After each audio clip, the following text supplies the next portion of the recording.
Tour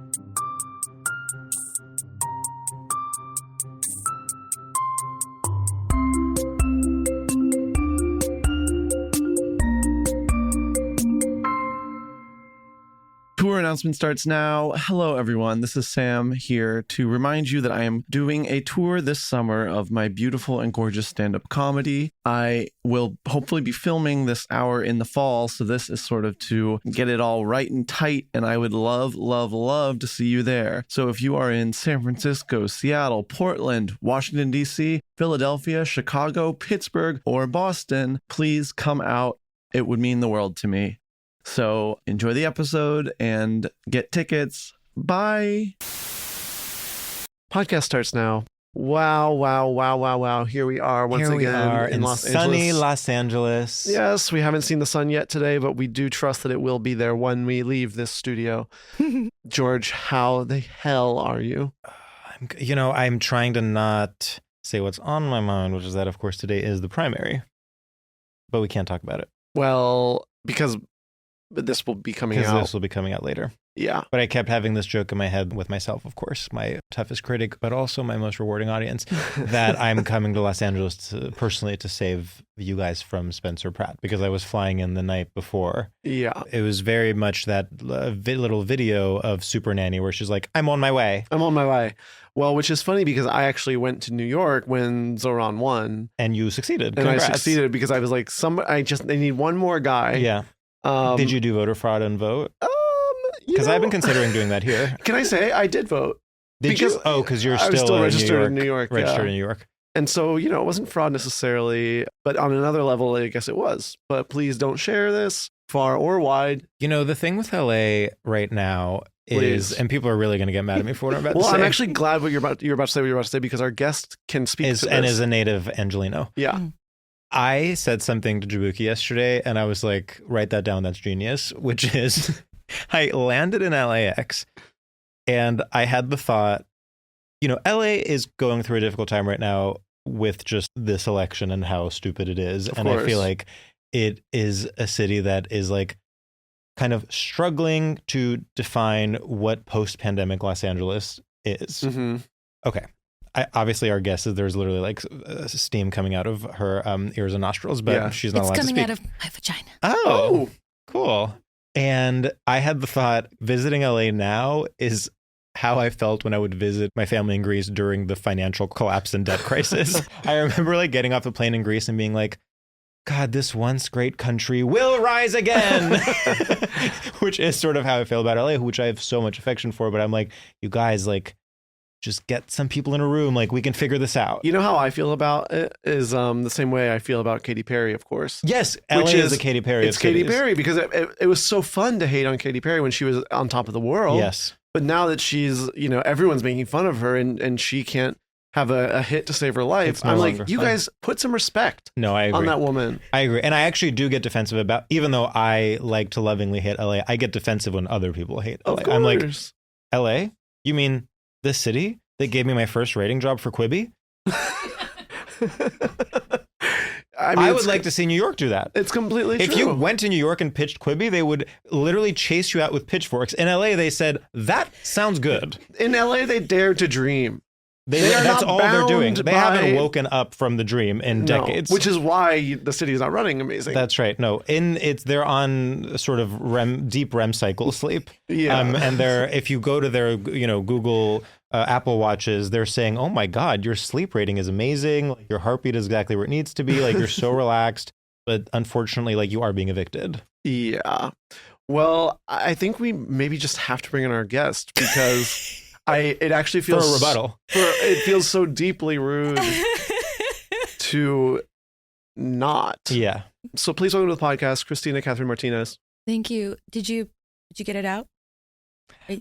And now respond. What do you have to say for yourself? You're a native Angelino. You're not wrong.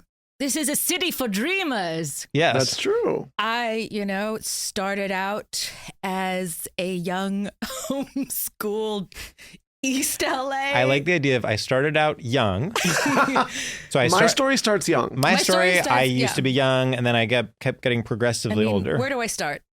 I was born Also, I haven't been to this side of town in a while, and you're not wrong in that there's a post-apocalyptic affect in the air. Yes. This great collection of seems like empty seeming offices that are right down there, that used to be a premier cultural destination called Space 1520. I saw Kenneth Anger in flip-flops play the theremin in front of an Urban Outfitters. Oh, Wow. take me One back. block away from here. And even at the time, I wanted to internalize the significance of the moment. And there was like this wall of irony that wasn't going to let me have it. But I'm like, this guy is, I don't know if you've seen Kenneth Anger in his later years. I have not. He was on his way out. Right. Yeah. Well, there's a very specific aging art. I mean, whatever. This is a different sort of like archetype that I sort of love. But I want to actually zero in on what you're saying, which is finding yourself in an environment that feels almost contrived. Mm-hmm. Like the combination of things happening. Yeah. You're like, this would be out of a David Foster Wallace story or something. But this is, Oh. I'm writing a second book of essays basically about how being a first generation immigrant, born Here in she a goes. place, born in a place, you know, already having this fractured self and then being born in a place where people go to forget about themselves and build a new self. Yes. This idea of not really having a foundation that I've found very, I used to beat myself up over it. Like, I got to find myself, or what's my core self. And it don't matter. It don't matter. The core self doesn't matter? I don't think so. Also, I want to say, as a point of pride, a friend of mine said she was talking to, especially in regards to Quibi and dreaming and Los Angeles, a friend of mine said she was talking to a New York Times journalist who cited me and my career specifically as an example of why she doesn't get Los Angeles. Wow, that's an amazing... Which elements? Yeah. The fact that I came up as an art critic and then became a comedian and then a clown and then an artist, and somehow all of those things are happening. And I now a found- stage actress. Yes, stage actress. Still looking for camera work. Open to it all. Open to anything. I'll put anything in my face. My camera's over there. I'm not even looking at it. Stage actress, not by choice. Not by choice. Against my under duress. Stage actress under duress. Keep Well, them- yes, keep I them do. far away. I said to Sam when we were going to have you on, I was like, it's rare that you find someone who has a career path that is genuinely interesting, especially in our world where it's like, oh, so you're telling me you went to NYU and then started doing UCB? Tell me more. Are you an advisor with a podcast? But you were fully like an art critic embedded in the art world. Like you wrote for Art Forum. You were wearing pleats please. You were going to galleries. You were How going much to do you think art critics make? openings. I I think would say they $1 million a month. They give if I know anything about the art world as being, an outsider to it, it's that pleats please is like they give it to you in the same way that they give you free merch if you work at Google or Yeah, Facebook. that's the uniform. Well, that's like your laptop. That's exactly. You get a pleats.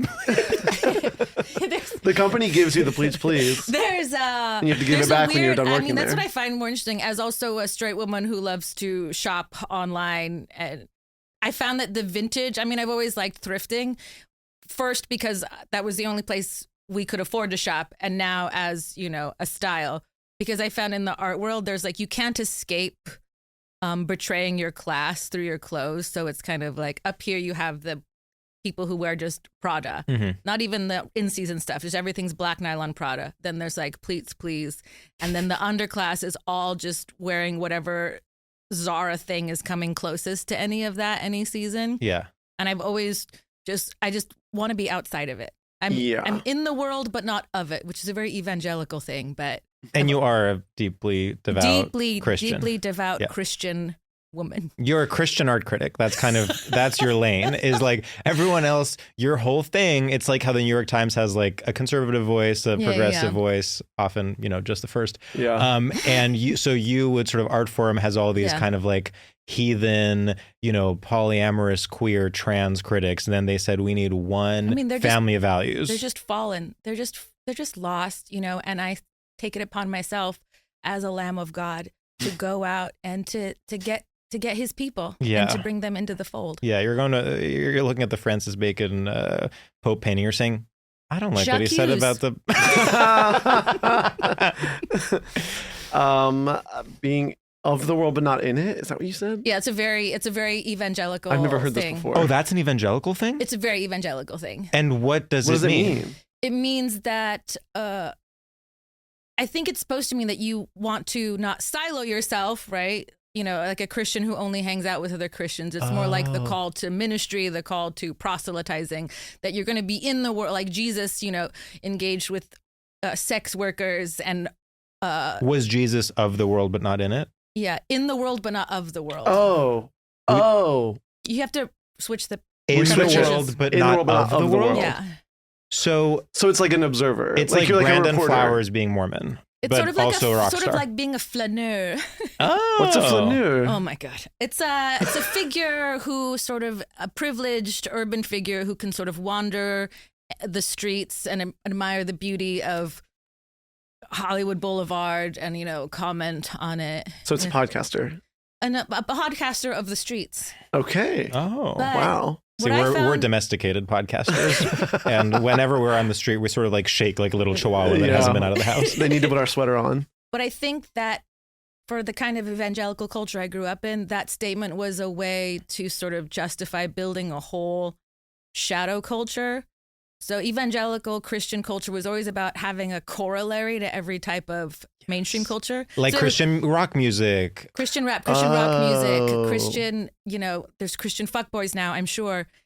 There was this line of t-shirts that was so popular when I was younger, and it was the logo parody. It was always like, one of them was a Crest t-shirt, but it says Christ. Right. A Coca-Cola t-shirt, but it says Jesus Christ. I mean, this is giving that movie Saved, which was very you grew formative. Up evangelical? Yes. Really? Yeah. In Los Angeles. Brave, yes. Interesting. Mm-hmm. Spooky. It's spooky stuff. Sorry, I didn't come prepared. I didn't know there was an evangelical twist. I find it fascinating because so many artists and comedians and people I know, we find ourselves through rejecting our religious upbringing. So having not grown up religious, what are you rejecting? No, this is the big question. Is like, how do you rebel when you had a pretty happy middle class childhood? I reject sort of Midwesternness. I find that people sometimes get mad at me on this podcast because I'll shit talk the Midwest, but it's because I lived there. Like I grew up there and I didn't like it. And like, it's very assimilation culture. It's very like, don't be weird, just talk normal. Well, I find that here's the thing I've noticed about being in Los Angeles, which is a big city full of transplants, is if someone's sass-mouthing me or being a dickwad or I'm in conflict with someone, people from the Midwest, no matter how long they've been here, and they've completely reoriented their style, their look, their body, their mannerisms to conform to an image of LA that they've created in their minds and that doesn't actually exist and is only sustained by outsiders coming here to continue this delusion. When it's convenient, then they will pivot to, well, I'm from the Midwest. Yes. Oh, as a defense. As a defense against, I think, you're being fake, I'm not, because I'm from the Midwest. And, okay. I don't know what that's supposed to, as an argument, I don't know what that is supposed to mean. I don't know what it's supposed to mean. Like, here's what is happening. The people from the Midwest that moved to Los Angeles are then associating with all other people from the Midwest that moved to Los Angeles. And then they're looking at their community and they're saying, y'all are fake. But it's actually self-directed. It's like, I moved here in search of something and I'm not finding that new thing. I'm finding more people that are like me searching, and then it becomes this Ouroboros of searching. So next time someone says, I'm from the Midwest, you just say, my condolences. Yeah. I mean, I do feel like when I first moved to LA, I think what I struggled with was that there are a lot of similarities between here and the Midwest. What are they? Well, Because you were also comparing it to New York. of course. You Like, went New to York is like completely different. New York was your escape from the Midwest. And you were Yeah. like, great. Like when I'm not, this is what I've been searching for, is like just tall buildings Yeah. and underground tunnels. Yeah. Love it. And everyone being like as aggressive as they possibly can at all Yeah, times. just people punching you on the street. And I'm like, thank God. Like here, people do like really value like kindness. Like you go to a restaurant and they're like, how are you today? And it's like, stop that. Like I'm used to people being like, Sometimes, must you have a table? Like, yeah, it sometimes angers me too, but that's also, maybe this is very Olay, but if someone's genuinely a little too nice in a customer service capacity, I find I get angry. And then of course. I'm like, is that me? Is that my inability to I accept get love? fake. I am so aware of how fake my smile is when I am responding to someone being like, are you finding everything okay? Yeah. And then I have to be like, yeah, I am. Thanks. And then I feel like they feel like I'm mocking them. And then as a defense mechanism, I become even more fake. Or I try to then cut through the artifice and say something overly familiar, like just be like someone helping me like at a store and then me being like, well, I'm sure my fat ass isn't going to fit into anything anyway. I don't really go. Oh, sorry. Go ahead. No, go ahead. Yeah, I mean, to be honest, one thing I will absolutely concede to New York is that we don't have very great restaurants or restaurant cultures, so I don't go out to eat very often. And so this is something I don't encounter too much. Sure. That makes sense. And I guess when the other How's thing, everything tasting? have you guys been here before? Have you done this before? Pointing at the menu that literally says small, medium, large. They go, so basically the top area, like above where it says medium, like that area, the top area, it's going to be basically like, if this makes sense, small. This and then, this town doing a restaurant, it's like little kids pretending You don't to have do a a reservation? restaurant. Okay, so I'm looking right now, and like we don't have any. They're all empty, by the way. All empty. But Always if you all want to empty. wait over there, we might have some bar seats. We have limited menu at the bar, and the chef made a special. Yeah, it's like, or you're like, can I have a martini? They're like, okay, so we have a martini menu. If you want to like look at that and like select which one, and it's like just plain. one of my favorite restaurant tropes or cliches is when they try to make something conversational that isn't. So they'll be like, I like to describe it as like an arepa with cheese. And it's like, you like to describe it as an arepa with cheese? Is it or is it not an No, arepa it's with actually a cheese? coq au vin. Like, I like to think of it as a deconstructed salad. It's like salads are deconstructed. You know what my hot LA restaurant is? It's where my boyfriend and I go. This is our date night, romantic. Mhm. Like this is our place. Sizzler. And what is that? What is Sizzler?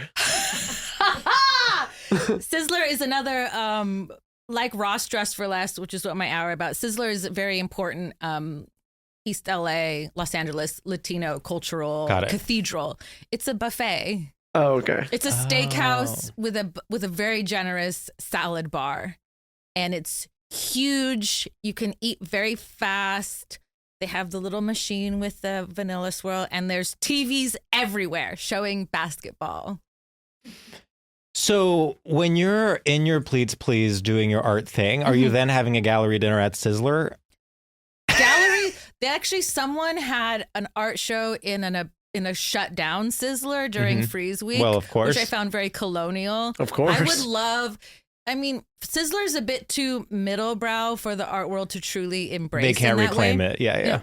They want to go low McDonald's. or high. You have a fancy gallery dinner with the place cards, or like, you have a taco truck at the opening.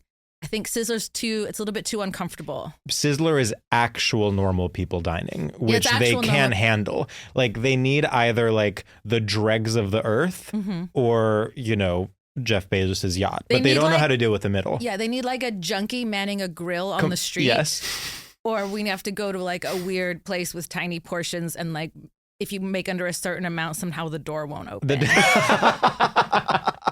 that's why God, I I find love those something doors. very that used to scare me a lot. Not the high low, but that the middle brow culture was somehow the worst thing to be. Yes, I feel that Yeah. so And I much. find Yeah. it deeply comforting now, although that's probably clearly its own kind of snobbishness to just be like, please take me to Sizzler. I need to be around some normal people. Completely. Of course. I think about this all the time. And it's not even, I mean, obviously there's an elitism to it, but it's like because so much of living in a big city is everything striving to be something it's not. Every time I'm in a normal place, I'm like, finally, real America. And it's like it could be an airport or something. Yeah, where was I? I They do had a that lot bad. of normal Yeah. people. I went to the opera last week. Oh yeah, full of normal people. Yeah, I'm like, it was nice that normal people go to the opera. I didn't like it. It sounds dumb. It's gonna sound the more I try to double down on it, the more snobbish it's gonna sound. But I'm like, when people say touch grass, I want to say go to Sizzler. Sure, Get in touch with nature, but also like get in touch with what real people are doing. Honestly, I feel like stand-up did that for me. 100%. That's Coming up in the true. art world and then going to do stand-up. I tell this to people who in the art world who ask about it. I'm like, imagine going up in a room with 100 people who've never heard of Chris Kraus and Yes. trying to connect with them. So the similar thing happened to me, but not with the art world, with tech, because I was living in San Francisco working in tech briefly. I mean, I talk about... Were you a project manager? I wish I was a project manager. I was like an entry level. I was in the like policy and communications department and working as a contractor. So I was underpaid, but I was working at a big company that had like free lunch and dinner every day. And like, I literally took a tech shuttle to work. It was like that era of 2010s. Big one. My last day job was a tech job. Yeah. So. But it's like, imagine going from that to open mic comedy in Boston. It was the best thing I've ever done for myself, because and again, there's literally no way to say this without sounding condescending, but it opened my world so much. I think what it is you think when you're in a rarefied environment, whether it's the art world or like a rich tech company, or you go to like an elite college or whatever, you are meant to think that means you are at the pinnacle of something with the most interesting people or whatever. And in fact, it is so the opposite. It is you're with all these people that on some level or another have the exact same personality and interests as you.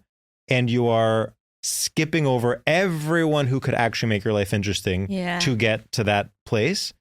And I look at people I went to college with or I used to work with or whatever, and I'm like, oh, so you never had the Boston open mic wake up moment. And you still are living a life thinking, wow, I'm so lucky I get to be with the best people ever. And it's the most boring people you've ever met. Right. I'm hyper aware of just, I get hyper aware of groups and how they operate. Yeah. You know, like in The Sixth Sense, I see dead people. Unfortunately, I see systems everywhere. Whatever. I see systems. Wait, what were you going to say? Well, my college major was called symbolic systems. Oh, brother. Oh, boy. Just got a dose dump from my estrogen patch. But the thing, okay, first of all, I want to disclaim everything we've already said by saying, that you're from the Midwest, so it's okay. We're coming off a certain way. You're wearing cowboy boots, but we're actually really amazing and grounded, and all of us are so different and unique. But something happens in comedy too, though, where there's sort of like like at the beginning, of course, you're all so different, and you're like, wow, I'm in such like meeting people I would never meet. I'm in spaces I never thought I'd be in. But then it shakes out, and then you're like someone who's like in art and comedy that does kind of like, then there is like the art neighborhood of comedy. Yeah, that's its own circle. And I don't know if it's a good or bad part of my personality that if I start to feel too embedded or too much belonging, I'm like, I've got to widen, or I've got to. You're speaking my language. Make a lateral move. That's why. It's why we'll never be successful. And it's like, it's crazy. The way to succeed is to double down on the thing you are good at or the thing that is working. And that is the one thing I will never do. No, but that's why I feel like as long as my personal and my private life is chugging along, I'm sort of not like I love it all the time, but I'm sort of okay with how this operates because it's interesting. It's so interesting, and it's really, really wild.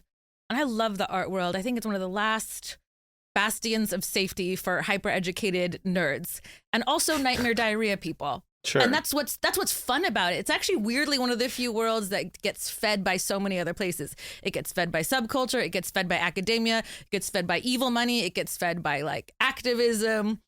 And sometimes, depending on the event, all of those people are in the same room. And that is what's fun about it. comedy is the same. Yeah, within comedy, there's your little thing. You know what I found funny? People talk about your comedy class, like the people Yes. you came up with. Yeah. And I've found that it's true. There's something that you're bonded with the people that started around the completely. same time Yes. you are in a way that really does feel like siblings or like high school. Yeah, it's like weird. I fucking hate these people, but I would die for them. Mm-hmm. You know, there's people that I don't want to be in the same room with. I don't want to see at a mic. I don't want to have to pretend. I don't want to have to look at them and say, great set. But if they called me and they needed something, I'm like, I would die for them. I would drive cross town for them. Well, they'll be posting Instagram stories needing something. I can tell you that much. I don't want to respond. There's too much mutual aid in the Instagram stories. I need text messages. Text me and ask me for money. I'll do it. If I have it, I'll do it. The ethics around asking for money are so fascinating. No, it is weird. It's only getting weirder. Well, asking for money is I think that's what's difficult is systemically asking for money is straight woman culture. I do it all the time. Oh my God. I'll ask my boyfriend to Venmo me right now. Well, the idea of please donate is there's something so tragic about it. I don't want to say that because I feel like maybe this is a working class background. I'm always like, no matter what happens, like I could always be there. No, I'm not. Of course. You mean let me rephrase. Yeah. I'm not saying look at that flop person who needs money. I'm saying I'm saying it is very male to be embedded within systems where you somehow are able to get money, and very female to trust that there are kind people out there that can help. I guess that's sort of like the very, very, very gender essentialist point I am making, ironically. He's from the Midwest. Yeah.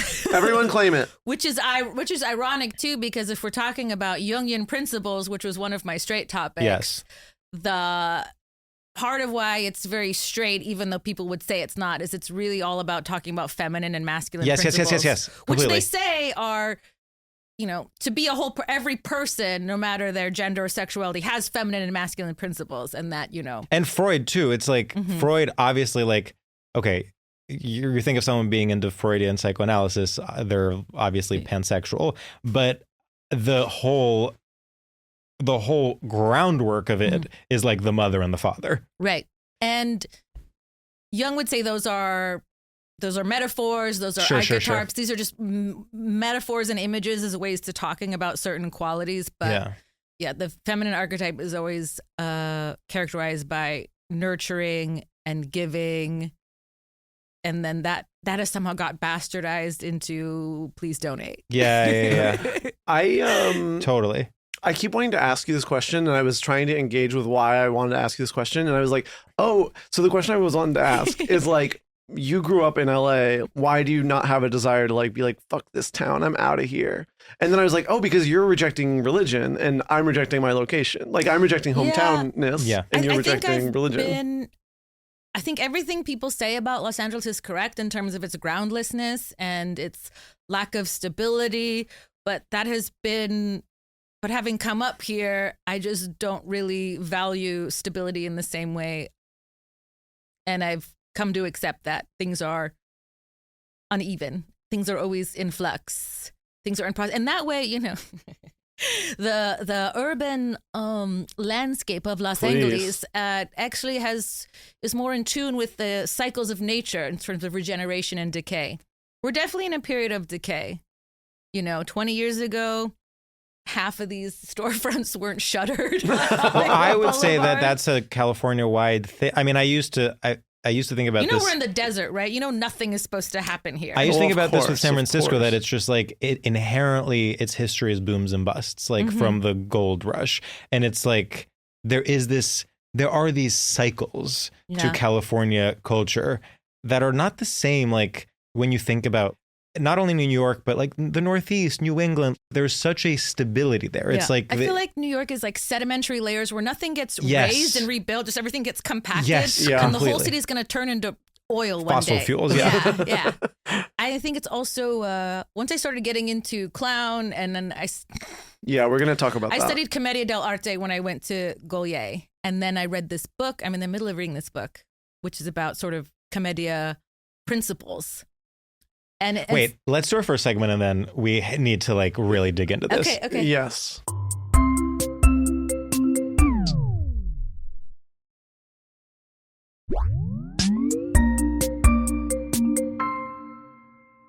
Okay, our first segment is called Straight Shooters, and in this segment, we're going to ask you a series of rapid-fire questions.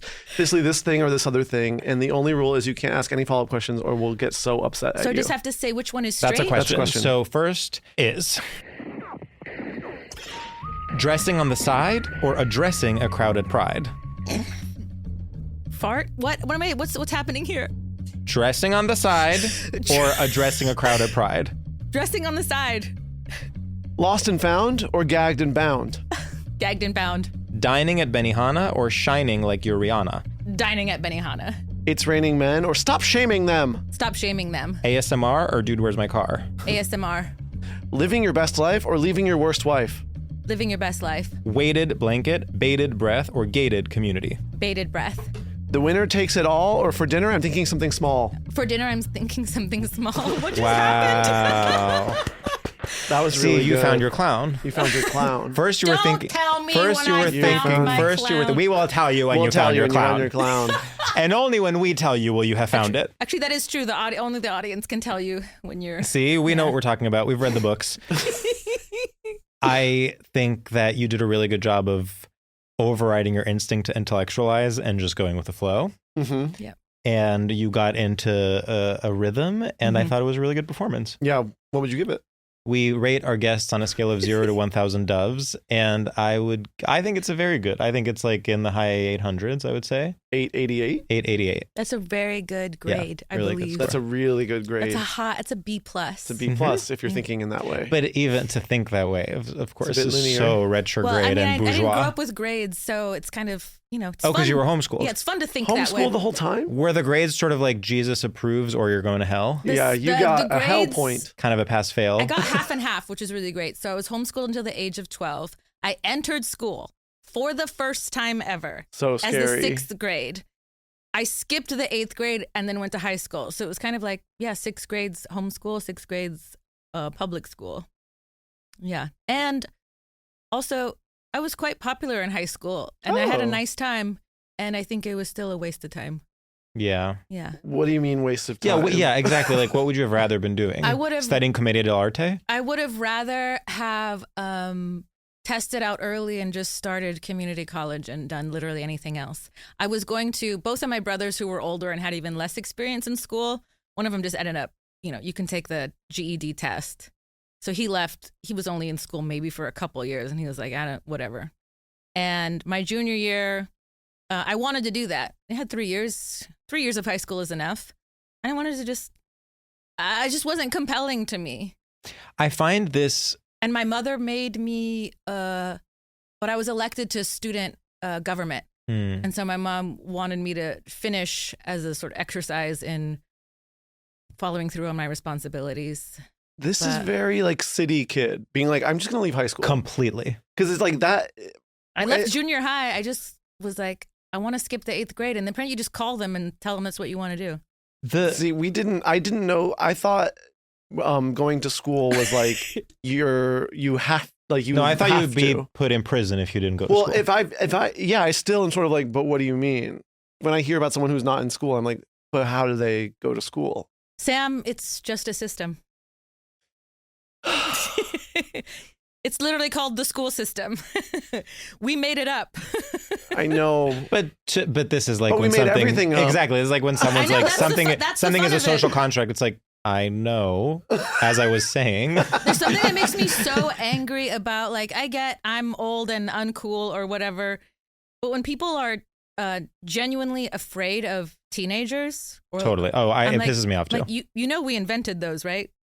I just find any sort of age-based discrimination to be the most boring possible thing. I'm like, do you not understand that we all have been young and hopefully, knock on wood, will get old? Like, Yeah. just embrace it. Like, if you can't be at one with the oneness of that, then how are you going to relate to someone that's actually different than you or like But at anything? the same time, like you can, because you've been young, you know, like, oh, when I was 23, I was insane in this capacity. Totally. And that I like, that kind of But to analysis me, I older like. always wins anyway. They're gonna. I Of mean, course. they always will default to something about like you don't get it, or you're ugly, or you're fat, which is Hey. no, I get those. No one's Don't call him fat. But when people But I'm are, like, you don't know what it's like being me. I have known what it's like being you, and Yes. it wasn't great. I mean, they're beautiful. Like teenagers are beautiful and insane and special in their own way. But I'm like, how can you feel? These people are wandering around with like big cups of water, just like begging to be loved. Like, why Where is does that the water intimidating come to into you? it? I don't know. They just like carrying water. teenagers do, I think so. Start that rumor. Start the rumor that they're into water. You know, someone that's is discriminating against teenagers. Someone is I hate discriminating these against teenagers. They're always carrying drinking big cups water. of water. See now, and then teenagers are capable of pathologizing water into some sort of arbitrary widget of social distinction. You know what I mean? Yes. And they all look the same. This is what I noticed. I've traveled the world over the past 5 or 6 years. I'm like, oh, teenagers look the same everywhere. Well, this is unfortunately And And so then- do we, though. That's Like okay. 30-somethings look the same, I would argue. everywhere. You think I'm 30 something? You think they look the same everywhere? I do. In major cities, they look the same. Yeah. Yeah. It's, mean- it's always jeans and like because there's always wild cards, and I love a truly nerdy or eccentric teenager. Mhm. But generally, it's about sort of talk about a system. The system of adolescent friend groups is, maintaining a degree of distinction within a very codified set of aesthetic signifiers, which is like this tank top that fits this way and this specific sneaker and this specific jean. But since I was in high school over 20 years ago, it's been always just variations on a jean and a sneaker and Yeah. a t-shirt. Completely. And then once in a while, there's like a girl who shows up to school in a bowl cut and like a vintage dress. And it's like, I'm sure she's a bit out of the whole thing. And I'm always rooting for her. What haircut did you roll up to 6th grade with? I had a pixie cut. I had like short Wow. hair, and I had to start wearing makeup when I wanted to cut my hair short. Because you looked like To kick ass? I don't too know. kick ass. Probably my parents are worried about me looking like a boy. Right. Sure. Yeah. I had pixie cut for about a decade. It took a long time to get back here. Yeah. Talk about gender. Talk about gender. Do we want to talk about your clowning experience? Well, I want to talk about your clowning experience, and then I, of course, want to get into your list of straight topics. Okay. There's a lot we have to get into. Okay. So, just for everyone listening, Hold on a second. we're talking. Don't look at your watch. What the hell? Right. Did your watch just say the time in a clown voice? It's Minnie Mouse who will tell me the time Got if I it. tap on the watch. Wow.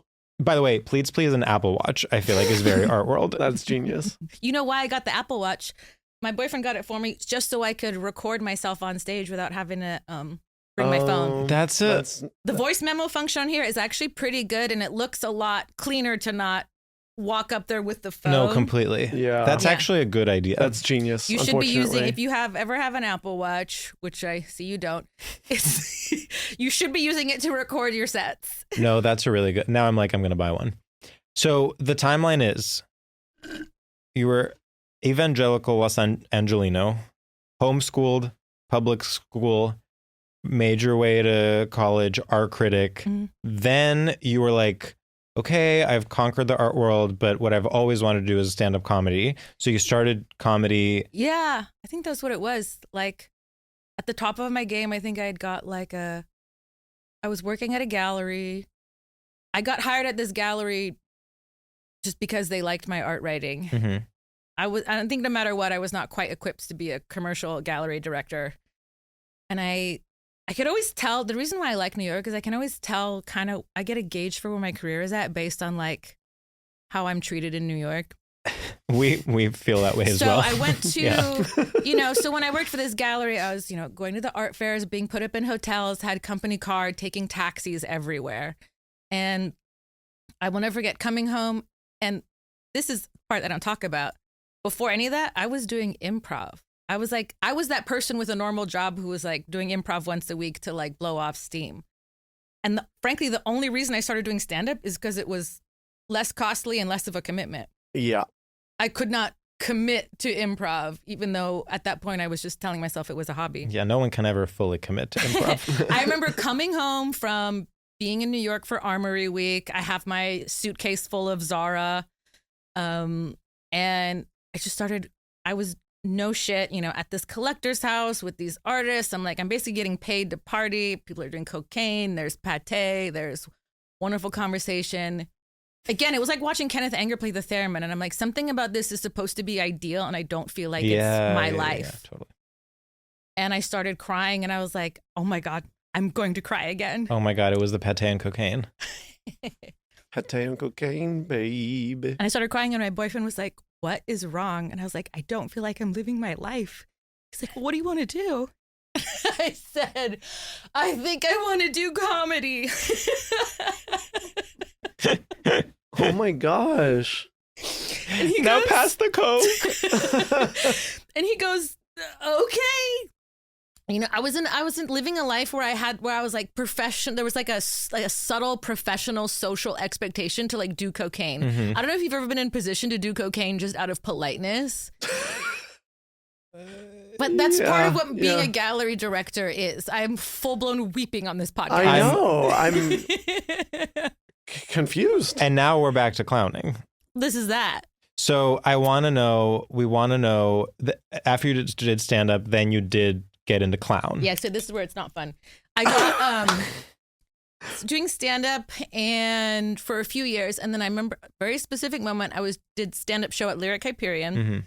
and Phil Burgers, who was a clown that came from Gaulier and all that stuff. He came up to me. I didn't know that he was associated with the theater. He was friends with the owner. He came up to me outside and he's like, "Hey, you've got the clown in you. Like, I think you should take my class." You're like, what did you say to me? It's like, the fuck I thought he was just a homeless guy who hung out at the theater. But then I started taking clown. And at that point, 10 years ago, people were like, how are you mixing clown and stand up? Like 10 years ago, there was no clown scene. Mm-hmm.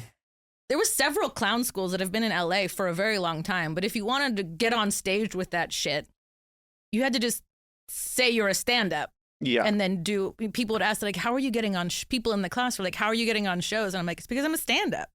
That's what I really held on to for a long time. I was like, this is just some sort of thing to like loosen me up or open my lens. Now I'm clearly too open because I cried thinking about the moment but I love decided to that. do comedy. No, it's nice. That's unfortunately also your clown sometimes. I would never do that on stage. I can show you that part of my clown. So you are... I have so many follow-up questions. Please. And so then it just kind of became mixed because I was, at the time, working on stand-up a lot and getting a lot of shows, but then I was taking these classes where I'm learning all this fun stuff. And then it just became more practical. Like, people were like, how do you mix? Someone actually called me and they're like, I want to pick your brain about how you mix stand-up and clown. I said, well, we work on these bits in class that are like 2 or 3 minutes, but if I have to do a 10-minute set, then I'll just tell jokes after that. And this is Hollywood magic. This is where it all came together. I got my first writing job by like doing a clown bit at a stand-up show. I was, those nights where like you don't want to do stand-up. Yes. You're like, I hate this. So the nice thing about clown is the principle is also that like you just have to have fun. Like you can only really win if like you're having a good time or you think about what you really want. I was just having one of those days where I'm like, I hate my material. I don't like stand-up. I'm bored with my own ideas. And I was going to do a bar show in downtown, and I was like, what do I want? I was in Target, and which is also a straight woman thing to sort of do retail therapy at Target. And I was like, what do I want tonight? And I ended up just doing this bit where I like tape shrimp to my face, and I sing a song, and I get someone to whatever, eat them off my face. And Eric Andre happened to be dropping in that night. And when they do the drop-ins, they're in and out, right? There's no time. Yeah. But he came in right as I went on stage. So he had to see my set. And then he was on right after me. And on the way out, he just goes, hey, good shit. And I said, thanks. And then like a few months later, got the call like, hey, do you want to be in the room for Eric Andre's show?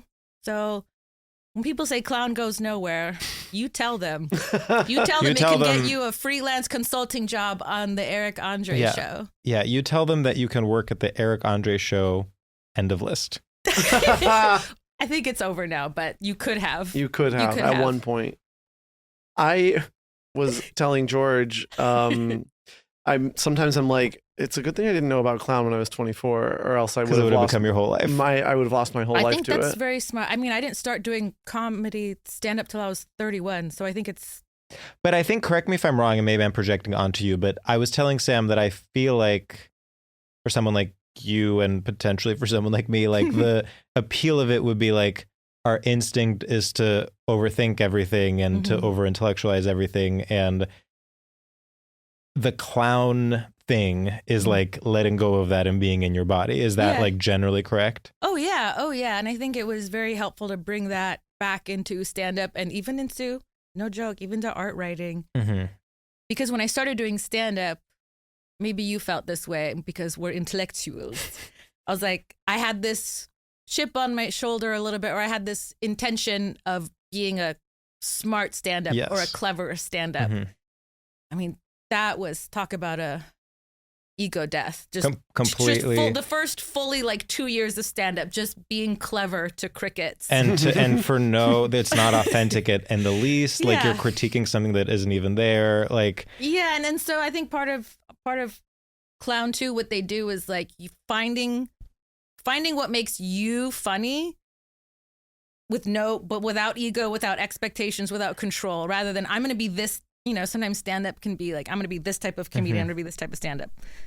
Clown is, we're actually going to figure out what makes you funny, and it's maybe not what you thought of yourself, which is why people think of it as sort of a ego smashing thing. As someone who... So it turns out I'm dumb. All along. As someone who sees systems, how does it feel like that clown is like trending? Ooh, great question. Yes. So I think like any magical art form, there's the art form and there's the system in which it operates, which is fundamentally compromised. Like when I was doing improv, I love the art form. It's quite fun and it's really magical. Love the art form, hate the system. Yeah, I didn't like the system. I didn't hate most of the people. Print that on a shirt. Yeah. Love the form, hate the system. Ooh, that's big. Ooh, that's big. And with the art world, I felt the same way.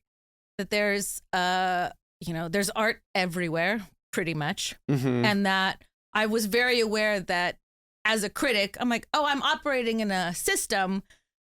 I'm not to be cynical, but like the stuff that I'm not allowed to look at, the stuff that I'm expected to look at comes from a very specific system, bless you,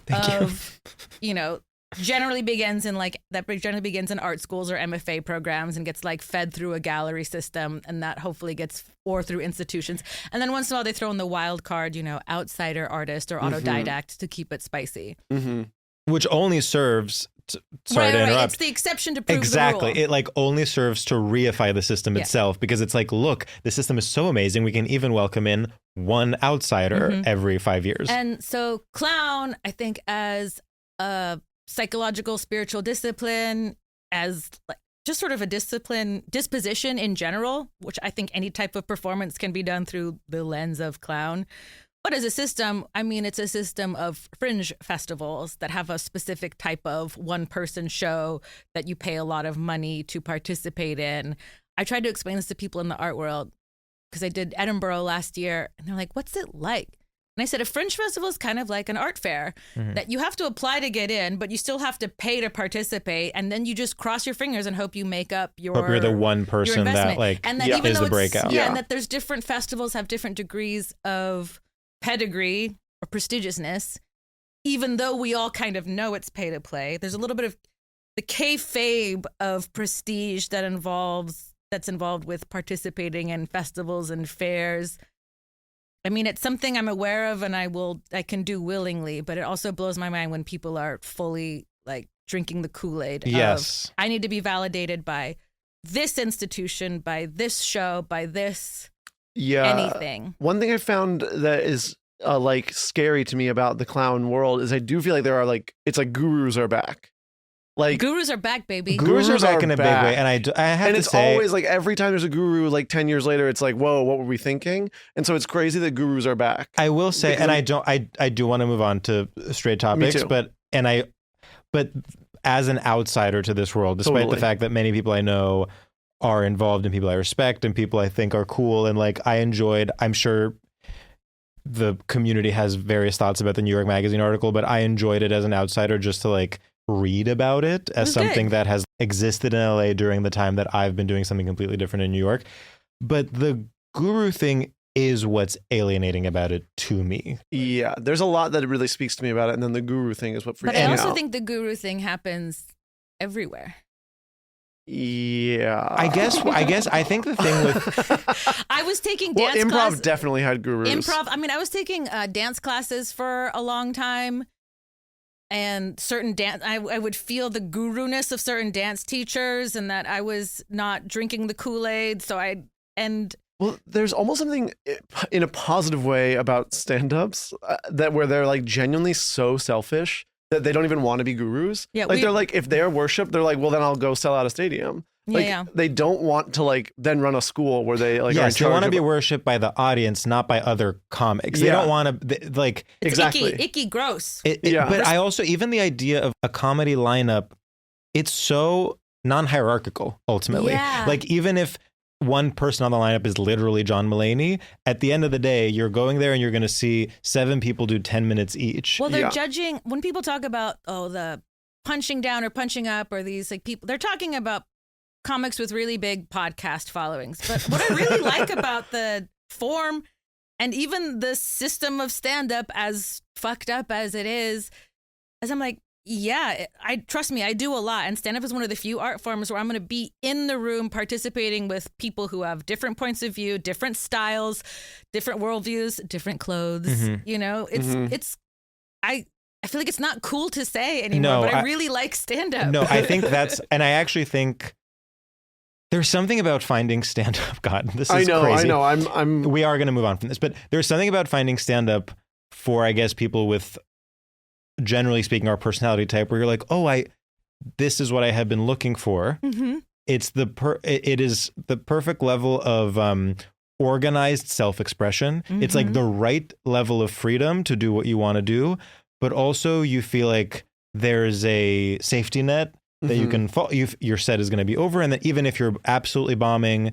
you leave stage and you're safe, and then you get to do it again the next day, whatever. And so I feel like I almost, in a weird way, think this is the form I was meant to do, and then anything else I'm suspicious of, whether it's UCB improv, whether it's clown, whether it's honestly even like more like Hollywood stuff, like writers' rooms and act, like everything else. I'm like, The quilting why are we community, don't get me why are we started. messing Don't even with get me this started. system? Like it should be that every night I go to a lineup and I practice my set, and like that should be my career. I think there's this tension of vulnerability. I think the stand-up world or whenever I'm in there feels a bit more even keeled because at the end of the day, we're all watching each other work. Yes. It's almost like this mutually assured It's destruction. also transparency. Like Yeah, it's the it's this transparency. crazy transparency where you are watching people work on something from beginning to end. It's like You can be smug because you're like, oh, I saw that guy bomb last Yeah. week, but like 3 months from now, he may have been working that, and now it's like, well, now it's killing in this other place, and we all know, right? yeah. We all, the amount of people who've seen me bomb as a comic. The nicest thing anyone ever said to me once was another comic said after I bombed so hard, it wasn't anyone else's fault. They really were on my side. I just fucked up. yeah, that happens. Afterward, they were like, well, I'm just glad to know it happens to you. Oh, Well, that's very nice. That is a nice thing.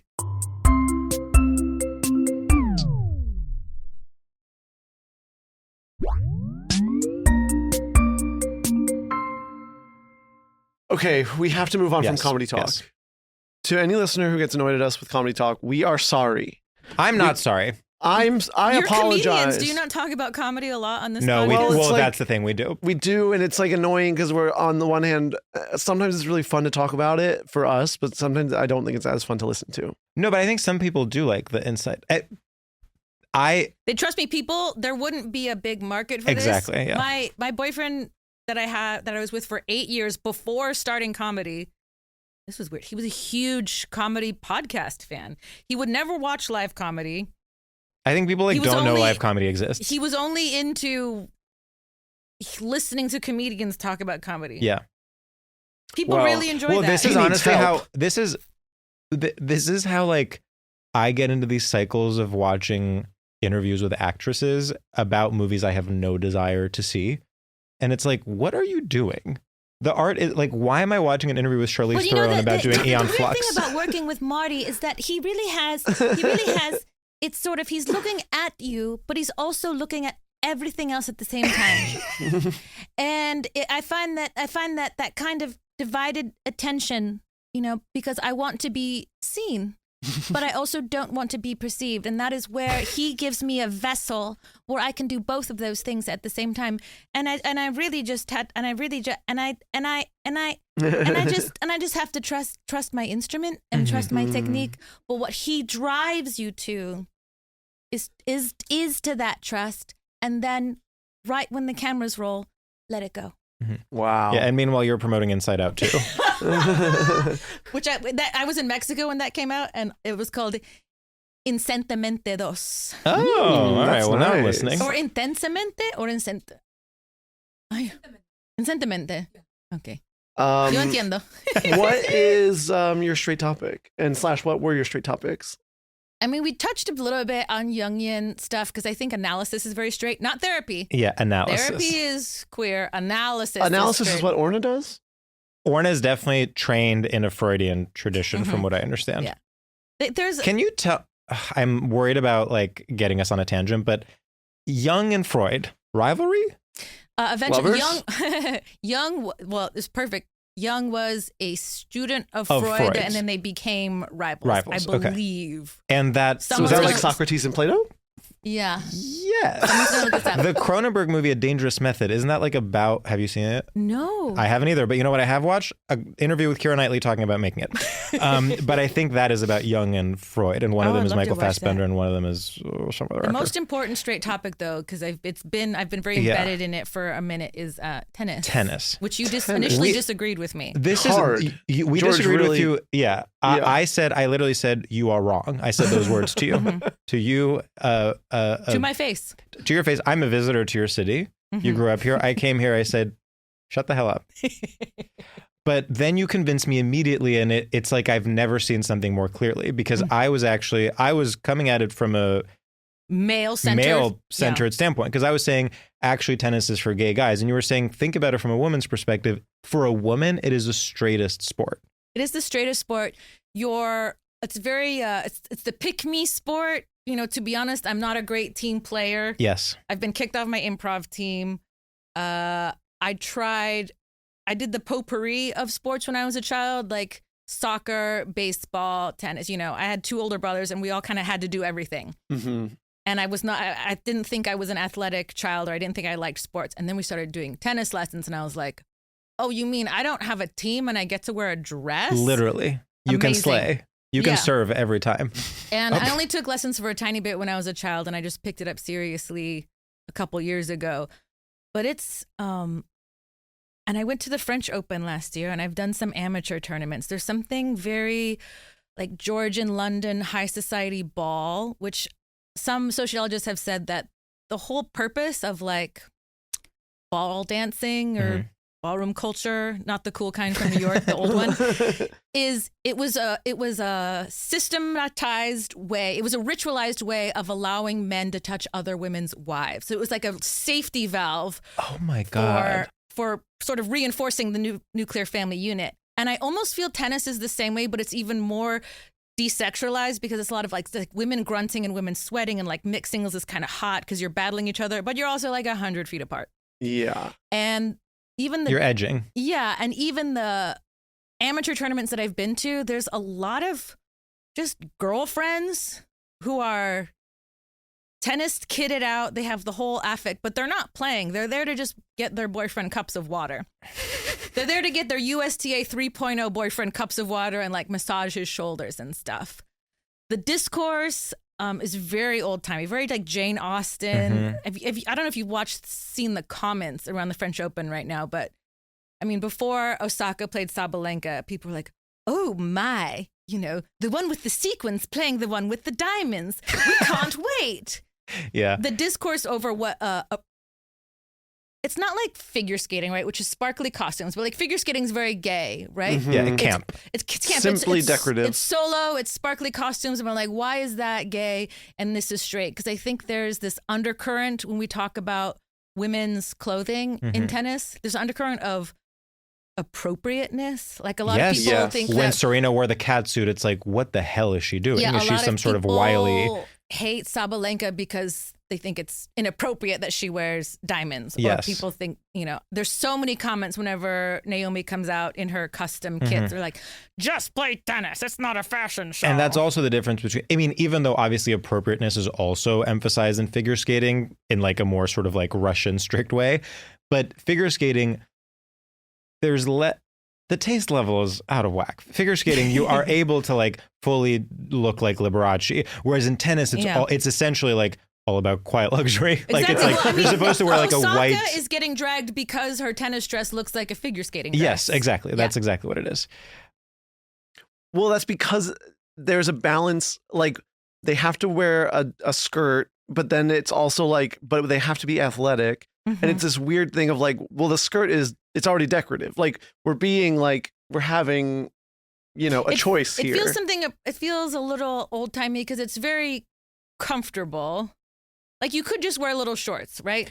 Yes. And it's almost like the skirt is there just for purposes of being appropriate. Yeah. I mean, there's also, just to state the complete obvious, like in the Western world, tennis comes and in America and the UK, tennis comes from like a sort of country club WASP environment. So like if you're talking about straight culture, like it comes from literally like wealthy people doing it as a hobby, after having a spritz or a martini. Like it is inherently classist, racist, and gendered.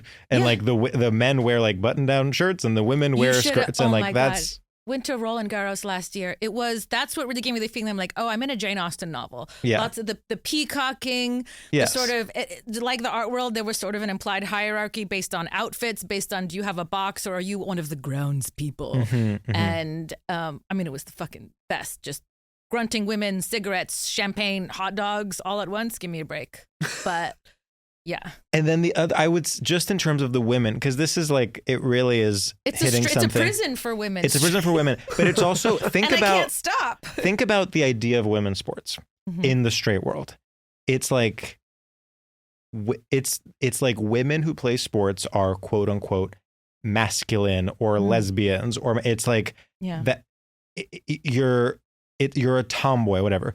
Tennis is the one sport that actually can exist within the male gaze. It's like, think of all the female athletes that become sort of like Sports Illustrated sex symbol. It's like Maria Sharapova, Anna Kournikova, whereas it's not, the gymnasts, the basketball players. You are able to somehow maintain this kind of societally approved idea of femininity while also it's very being an straight athlete. women culture because all the female athletes exist in that double bind of needing to cater to the male gaze, especially like lower ranked players got to do all the deals and the stuff to make money. But you're also, when you do it too much, then it's like, hey, this isn't a fashion show. I have harbored a lot of animosity towards Sabalenka, and I have a friend who, just to be fun, will always DM me every time she posts like a bikini selfie or like one of these. Or he DMs me pictures of tennis players that he thinks are hot. Yeah. This is my chat with my straight male friends who play tennis. Also, male tennis players, when they're hot, they're always very hot in like a emotionally unavailable pitch deck type way. Literally, they are hot in a Brooklyn hipster way. Yeah. It's crazy. Like if you they're look hot at in a 3 texts and never again type way. If you look at Djokovic or Federer, you're like, That's not what male athletes You should know, look we like. talk about- What are you talking about? We like talk Taylor about like, Fritz yeah. would ruin me Yeah. after one, he'd give me one pity date and then like texting for 7 months and then I can't let it go. Yeah, and then you finally have sex and he can't stay hard. And then it's like, oh, I thought we really had something. And it's like, actually, and then he had a girlfriend the whole time. Yeah, Right? yeah. Yeah. Secret family. It is, we as a culture fetishize Kidding, sort of Tay, like love you. the swimmer's build. And I actually think we need to shift focus and fetishize the tennis build, because that's actually sort of what we're all wanting. Well, the men have, what's cool about at least being in amateur tournaments, there's all types of bodies at that level. I mean, people who are kicking ass that are like bigger, smaller, taller, shorter, but the men do tend to have a specific body type. And it's like, do these men have Pilates bodies? Yes, Yeah. kind of. Yeah. Well, not just Are they that. just like toned dolphins? when people have more muscular bodies in tennis, they are seen with suspicion. And this happened with Nadal on the men's side and Serena on the women's side. Like they have actually more just muscular frames. Yeah. And it's like, why does she look like that? This is tennis. She should look like Is that really Maria part of the Sharapova. discourse? Well, with Serena, it was also obviously tied to Race. racism and sexism. But like even with Nadal, it was like, wow, he's a power player. And you look at him, obviously he's muscular, but like compared to the average male athlete. Yeah. I mean, and Sinner, God bless him, we like his personality. Is he number one right now, technically? Are you feeling alienated But because you also don't he- know about I tennis? celebrate it. But I'm also like, Sinner maybe needs some muscles or something. He's just collapsing every time he's in the hot weather. Yeah. I want him to take care of himself. So in the way, what we're saying is that tennis is straight in that it is A prison for women. It's like the Tied to average. money. It's literally the average LA or New York couple, which is skinny guy, randomly hot girl. You know what I mean? It's like skinny artist guy who's randomly dating a model. That's what the men and the women in tennis look I hope like. that's what me and my boyfriend are like. He's the one who got me into it. He's from the East Coast, kind of waspy, and he's Yeah. like, "Do you play?" And I was like, "I can." And Yeah. turns out I can. I do like that it's a game. It's So many fun. sports aren't a game. So many sports, even when you're playing a game, it doesn't feel like a game. It's too much. Well, it's a game, and then it's a point, and then it's a set, and then it's a match. Well, This- it's a point and then it's a game. and Oh then Oh it's my a- it's a god! match. Cut it! Oh my god! Cut it! This tennis, it's like sometimes you can be like, is it a sport? It's also a game. Whereas Oh, you just because of the like back and it's like playing Scrabble. you're like, I have a ball and a little thing. Sure. Like I'm essentially. That's why we've made the scoring system so fucked up, because it's just a game. It's a game, you guys. game. Everybody chill Yeah. out. Yeah. God, I want to go to the U.S. Open. Sadly, it is $800. Really? You always find a way there, though. Well, let's make some Y'all, content. well, Y'all last year, as a joke, I did pay for my tickets, and as a joke, I said, thank you at Faye hashtag Faye partner, and then a lot of people believed it, and I was sort of hoping I could gaslight Faye into actually inviting me this year. It but hasn't happened You yet. have to be careful. Kurt Vonnegut said, "You are who you pretend to be." I'm hoping for it. That's the goal. And keep pretending to be a partner. I mean, people. This is a common mistake in our community: is people doing a fake sponsored thing to be like, ha ha ha, how crazy would it be if I was sponsored? And everyone's like, that seems right. You have to be careful with that. I made a fake A24 trailer for Where's Waldo the movie, and people thought it was real. Yeah. Wait, they should make a dark Where's Waldo. Now it's He's honestly, running away from the law. That's the story. And I'm like, honestly, this is probably unfortunately, it's the best thing I've written, and I think I need to make this a movie. Should we talk about that book? Do you have any final thoughts on tennis as straight culture? Nah, clip it. Sorry, I got the scoring system wrong. Oh, someone, you know why the points go that way, right? Someone did explain it to me at some point, I and would I love to forget. know. Well, why? so you start with it's point game set match. So you start with the first point is 15, the second point is 30. 30. Third 40. is 40, and then it's 1 point. Mhm. And someone explained to me that it's like it's a watch face. That's why love is called 0, because it resets. So 15 it started out 15, 30, 45, and then 1 point. And then players just didn't want to say 45, so just said 40 to shorten it. And then have you noticed now people who are really good and who play a lot, I don't know if you play, and Not people really. now people just don't want to say syllables during the points. So it goes 15, 30, 40, and then point. People now say 5, 3, 4, and then point. So it's like if it's 15, 30, they'll say 5, 3, even though you're down. Yes. Even though 5 sounds like more than 3, but in fact is 5, less. 3 is shorthand for a score 15, in which you're 30. actually Yeah. down. And it's just because when you're in the middle of a match, you have no time for Mm-hmm. syllables. I found there's a weird, I don't know if there's a hierarchical thing, but there are certain players who say 5, 3, 4 instead of 15, 30, 40. I love when things create more and more boundaries to make it harder for someone to enter. I think that's what and you know what? The barrier to entry, that makes tennis the most straight of all. Yeah, but that goes back to the country club thing. Well, that's everything. I feel like when I like first was in a writer's room and they're like, okay, today and then they'd like say a word that I've never heard of. Yeah. And it's like, you just mean we're brainstorming. Like, how about you just say the words that have existed forever? Yeah. I'll say Instead this, of making up your own new in terms one. of the class aspect of it, and this is where Los Angeles is wonderful, or Southern California. I didn't know that tennis was a hoity-toity sport for a while because we have so many public courts. Yeah. So many. And then I've traveled, and then I went to like Mexico, and I'm like, oh, there's no public courts here, and the courts that you pay for are actually insanely expensive, even in American dollars. And everywhere, it's I had a hard to similar play. experience where because of my specific age, the first players I really became aware of were the Williams sisters, who are not like from the class background that most tennis players are from. And then I had to then learn that they were the exception to the rule and understand that it was Same. actually like a rich white sport. I was just like, oh, like, And I think it's tied to, I think they came up here and they wouldn't have done it anywhere else. 'Cause it's like, well, here's where you have like a lot of, I'm within 5-minute driving distance to at least 3 different parks that have public courts. And I'm like, everyone, tennis is just a sport where you go to the park and you play, and maybe someone's probably roller skating or playing soccer on the next court over. And that's how it is.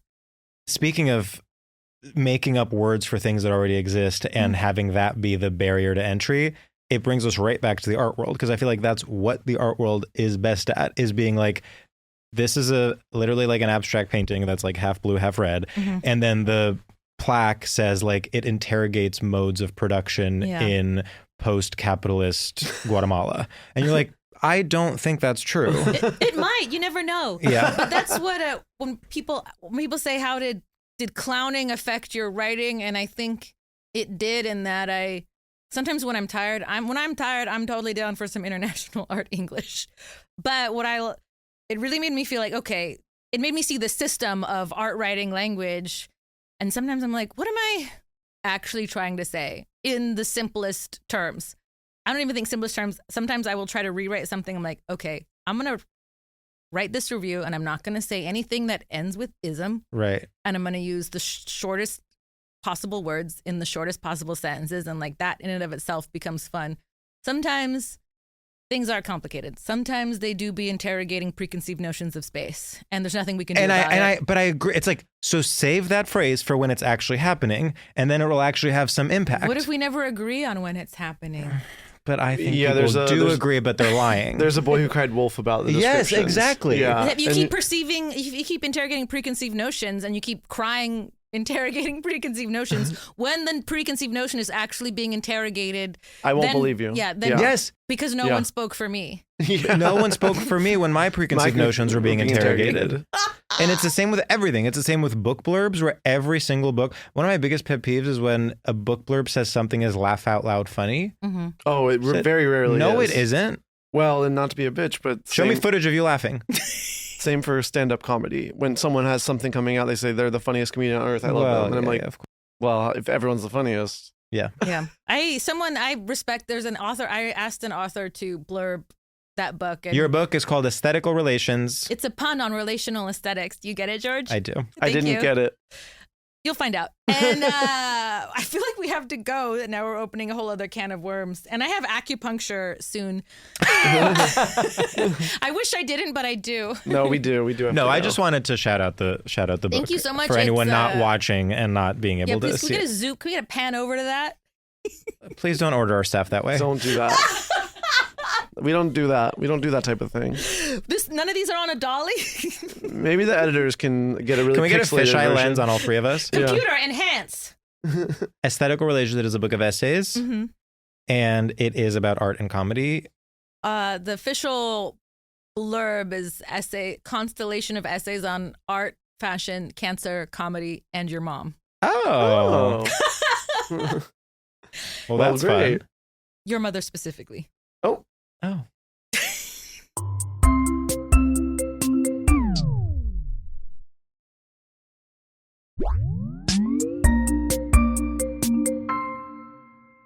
Should we do our final segment? Yeah.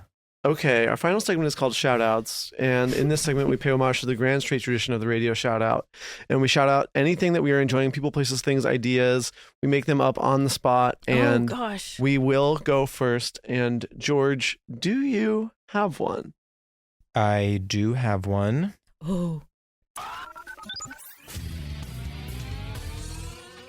I want to give a shout out to the film Legally Blonde, which I rewatched for the first time since I was like a child on the plane. And it's pretty much like top to bottom a perfect movie. And I also just really want to, Reese, stop with all the fancy stuff. Literally. Stop with the book club. Stop with the Apple TV. Stop with the Instagrams where you like do like self-referential nostalgia and talk about your past characters. Stop with your kids. Stop with the government contracts. Stop it. Comedic performance is what you are good at. You are a generational talent. Find a script and play a funny character named Allie. Becca. Is that what you said? Yeah. Play Becca. Find your Becca. Reese needs to go to Clown Academy for finding her inner Becca. She doesn't need it. She had it. No, she has it. She has it. She has lost touch with her inner Becca, and it shows. And it shows in her acting in the morning show as well. She needs to find her inner Becca, and no reboots. I don't want to hear Legally Blonde 4. No reboots. Wow. Woo. That's all. That's interesting.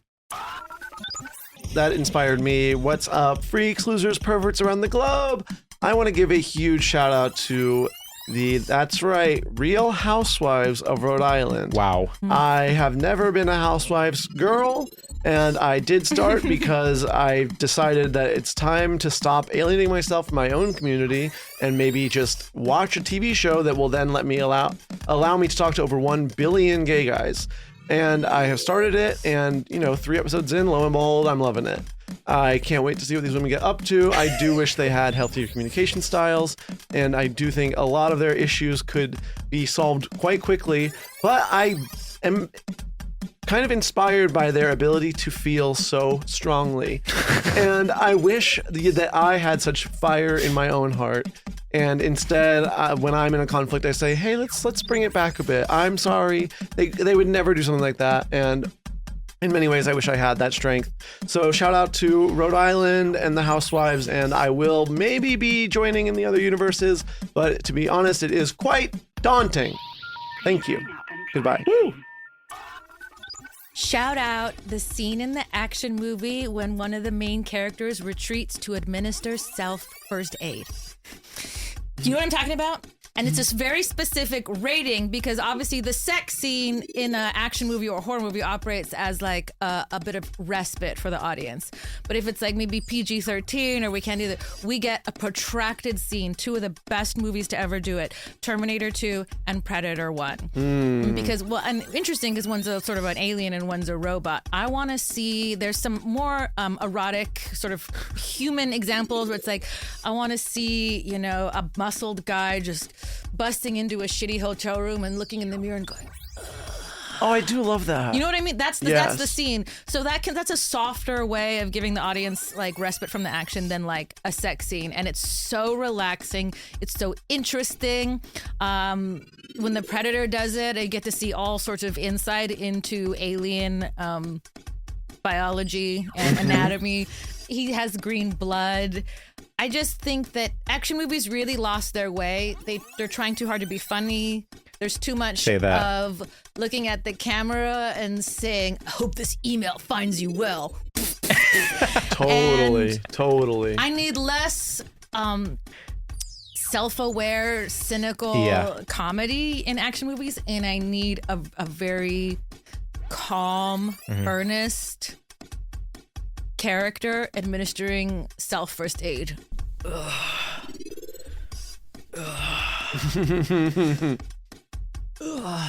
Oh no, wait! I'm not gonna unbutton my jacket because there's nothing underneath. But then the unbuttoning, and then the knife wound, or the like. Yeah. Wow. And then they're back at it. Shout out to that scene. I need more of that. Woo! Wow. I mean, I agree that we are lacking vulnerability in action movies these days. And that's how you get it. You need to know that they're human and that they could die. And that it hurts. Like now everyone's so perfect. It's you got to feel the pain. This is not the scene where the two main characters examine each other's wounds and then it turns into sex. That's a different thing. That's different. And I don't need more of that. I want self-reflection. I want self-reflection. I want self-restraint. I need to see strong male role models administering self-care. Period. And I think that's where we end. Well, thank you so much for doing the podcast. This has been an absolute delight. I can't believe I cried. That was crazy. That was wild. Okay, bye. Podcast ends now. StraightioLab is a production by Will Ferrell's Big Money Players and iHeartRadio podcasts. Created and hosted by Sam Taggart and George Civeris. Executive produced by Becca Ramos. Produced by Casey Donahue. Edited and mixed by Lawrence Stump. Social video done by Hot Dog Sandwich.